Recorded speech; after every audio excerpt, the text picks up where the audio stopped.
कि 15% 12% लोगों को मारेंगे तो 85% लोग खुश हो जाएंगे और हमको वोट मिल जाएगा।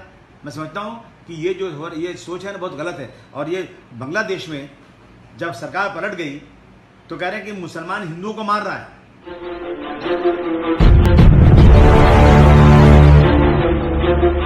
एक सीनियर सिटीजन, ज़ईफ आदमी, जो बेचारा एक ट्रेन में सफ़र कर रहा था, उसके पास कुछ गोश्त था, उसको इतनी बुरी तरह मारा गया। कोर्ट कहता है कि बीफ खाना मना नहीं है। अगरचे कोई आदमी गलत काम कर रहा है तो उसको, पुलिस को और कोर्ट को हक है सज़ा देने की। ये गुंडागर्दी जो हो रही है, ये मैं समझता हूँ ये बहुत ही गलत जो शुरू हो गया ना, कहीं भी किसी को पकड़ के अकेले मार देना, और सरकार चुपचाप तमाशा देख रही है। और जिसने किया उसको बेल मिल गई, जमानत हो गई उसकी। क्या मतलब इसका होता है? यानी इस तरह से मारना उसको, उस ज़ईफ की आप आंखें देखिए, आप क्या हालत उसके बेचारे की है, उसकी जमानत हो गई। और उसके बाद अहमदनगर कपूरवाड़ी में बच्चे कुरान शरीफ पढ़ रहे हैं घर में अपने, वहाँ घुस करके कुरान शरीफ नहीं पढ़ने देंगे। मतलब लगता है कि किसी के बाप का राज हो गया है इस देश में, कोई डिक्टेटरशिप हो गई है, यहाँ पे डेमोक्रेसी ख़त्म हो चुकी है, जो चाहे अपनी मनमानी करेंगे। इसी तरह से एक बीजेपी के लीडर, इनके पास कोई काम नहीं है सिवाय हिंदू मुस्लिम करने के। इतना बड़ा इनका जिगर हो गया है कि मस्जिद में घुस के मारेंगे। क्या सरकार कर क्या रही है? कहीं अगर एक्शन का रिएक्शन हो तो क्या होगा? और हमेशा एक्शन का रिएक्शन होता है।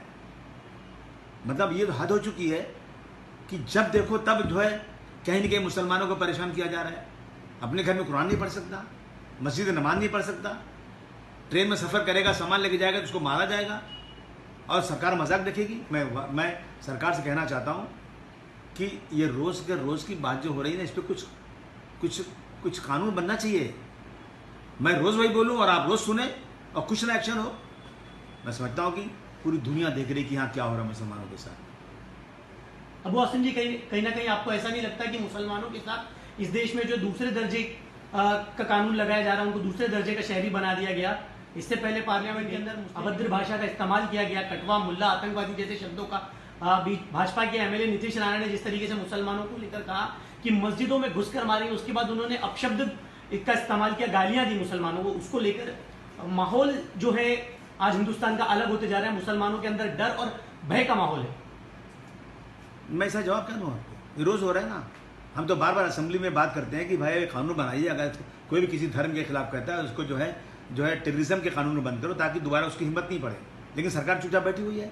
सरकार को लगता है कि 15% 12% लोगों को मारेंगे तो 85% लोग खुश हो जाएंगे और हमको वोट मिल जाएगा।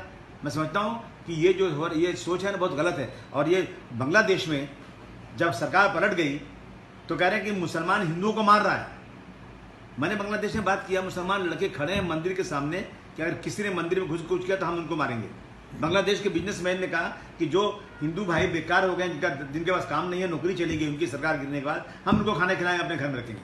चलो माना बांग्लादेश में कुछ हुआ, लेकिन वो सरकार बोल रही है जो कह रही है हम मस्जिद में घुस के मारेंगे। वो सरकार बोल रही है जिसके राज्य में कुरान शरीफ नहीं पढ़ने दिया जा रहा है, ट्रेन में एक ज़ईफ आदमी को मारा जा रहा है और कानून का कुछ पालन नहीं हो रहा है। मैं समझता हूँ कि ये दुनिया देख रही है।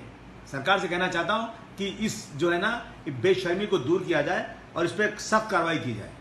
अबू हासिम जी, जिस तरीके से छत्रपति शिवाजी महाराज की जो है मूर्ति ढहा दी गई या गिर गई, वो एक पॉलिटिकल मसला है, लेकिन उसको लेकर जो है तमाम महाविकास आघाड़ी के जो बड़े नेता हैं उन्होंने प्रोटेस्ट किया। बहुत अच्छी चीज़ है, उनको लेकर प्रोटेस्ट करना भी चाहिए, वो महाराष्ट्र के एक बड़े आइडल है। लेकिन दूसरी तरफ जब मुसलमानों के साथ प्रोफेट मोहम्मद सल्लल्लाहु अलैहि वसल्लम की शान में गुस्ताखी हुई, तब किसी भी महाविकास आघाड़ी के बड़े नेता ने सामने आकर प्रोटेस्ट नहीं किया या डेलीगेशन का हिस्सा नहीं बने। इसको लेकर आप क्या कहेंगे, क्योंकि आप भी महाविकास आघाड़ी का हिस्सा है? इसका जवाब क्या दूं मैं आपको? ऐसा है कि फिरका परस्ती बहुत बढ़ रही है। रोज़ाना सुबह से शाम तक कहीं भी मुसलमान समाज के दबे कुछ दलित सेफ नहीं है। मजबूरन हम लोगों ने कोशिश किया कि हम पहले एक को हराएं, बीजेपी को ख़त्म करें जो नफरत पैदा कर रही है। इसलिए लोगों के इनके साथ गए हैं। लेकिन इनको ऐसा लगता है कि मुसलमान जाएगा कहाँ, हमको वोट देगा, उसके बाद कोई रास्ता क्या है। मैं कहना चाहता हूँ महाविकास आघाड़ी को कि देखिए ऐसा है कि मजबूर करके वोट मत लीजिए, खुश करके वोट लीजिए। हमारे इशू पर बोलिए आप, और क्या कह सकता हूँ। धन्यवाद।